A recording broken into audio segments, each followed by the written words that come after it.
Assalamualaikum warahmatullahi wabarakatuh. Kami dari kelompok 8 yang menganggotakan saya sendiri, Nova Syafiq, Raul Razan, Jonathan Sebastian, Angelika Juliet, dan Adam Mile. Kami akan membahas kenapa satu negara bisa dianggap gagal, terutama dalam aspek kelembagaan.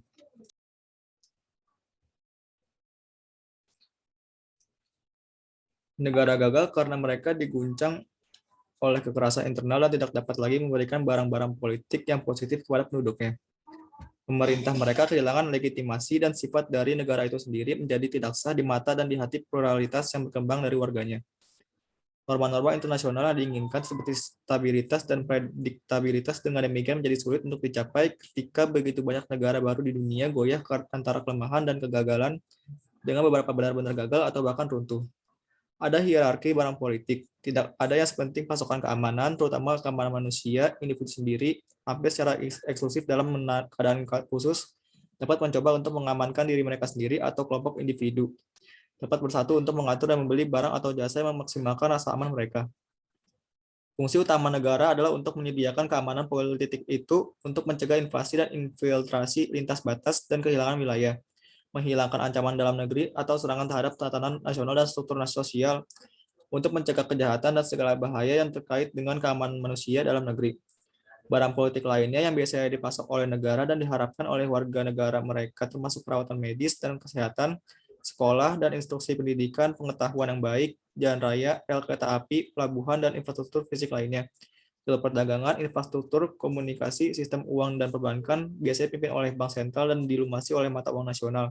Konteks fiskal dan kelembagaan yang menguntungkan di mana warga negara dapat mengejar tujuan kewirausahaan pribadi dan berpotensi menjadi makmur dan promosi masyarakat sipil. Lalu negara kuat dan lemah. Negara kuat jelas berkinerja baik di seluruh kategori. Negara-negara yang lemah menunjukkan profil yang beragam. Mereka memenuhi harapan di beberapa bidang dan berkinerja buruk di bidang lainnya. Semakin buruk kinerja negara bagian yang lemah, kriteria demi kriteria, semakin lemah mereka. Dan kelemahan itu cenderung mengarah ke kegagalan. Maka kategori kelemahan yang disebut kegagalan, banyak negara yang gagal dalam setiap tes yang diuraikan di atas. Tetapi mereka tidak perlu gagal semuanya untuk gagal secara keseluruhan. Terutama karena memuaskan keamanan sangat berat dan tingkat kekerasan internal yang tinggi dikaitkan langsung dengan kegagalan dan kecenderungan untuk gagal. Namun kekerasan saja tidak mengkondisikan kegagalan, dan tidak adanya kekerasan tidak serta-merta menyiratkan bahwa negara yang bersangkutan tidak gagal. Negara kuat tidak diragukan lagi mengendalikan wilayah mereka dan memberikan berbagai macam barang politik berkualitas tinggi kepada warga negara mereka.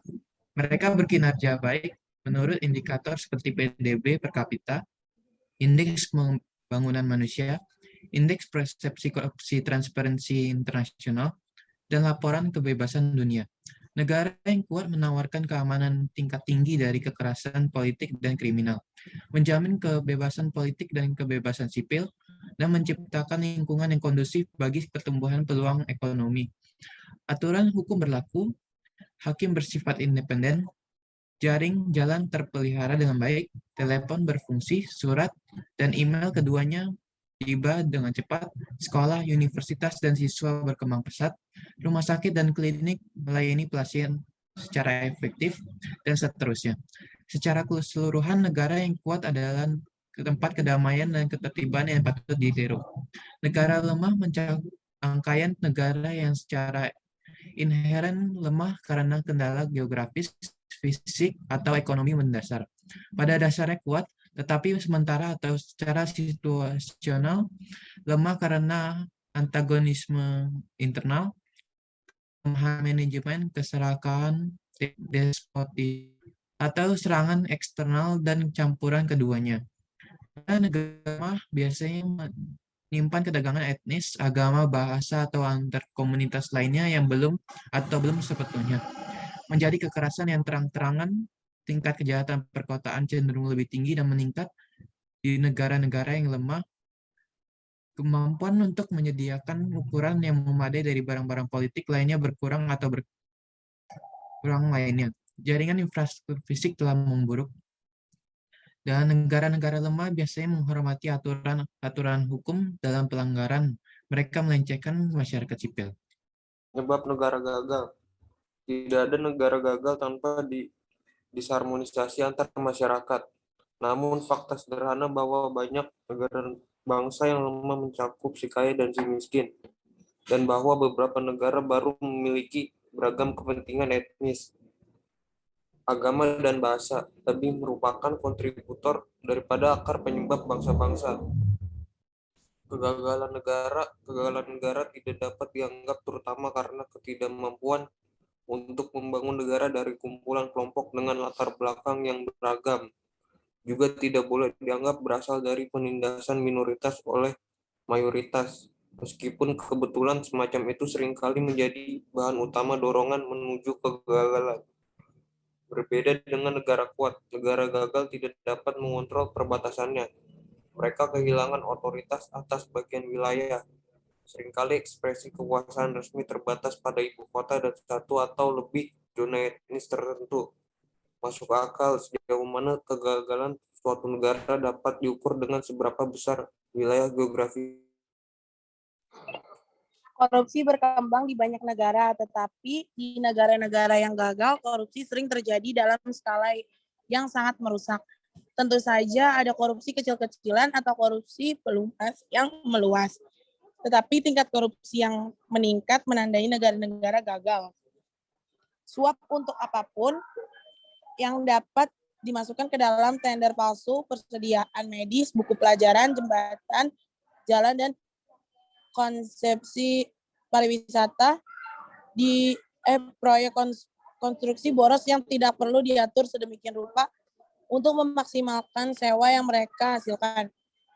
Lisensi untuk kegiatan yang ada dan tidak ada, dan pemerasan yang gigih dan umum. Dalam situasi seperti ini, elit penguasa yang korup kebanyakan menginvestasikan keuntungan mereka di luar negeri, bukan di dalam negeri, membuat kegagalan ekonomi negara mereka jauh lebih baik atau akut. Atau mereka mencelupkan langsung ke pundi-pundi negara yang menyusut untuk membayar agresi eksternal, tempat tinggal dan istana mewah, perjalanan ke luar negeri yang eksklusif, dan hak-hak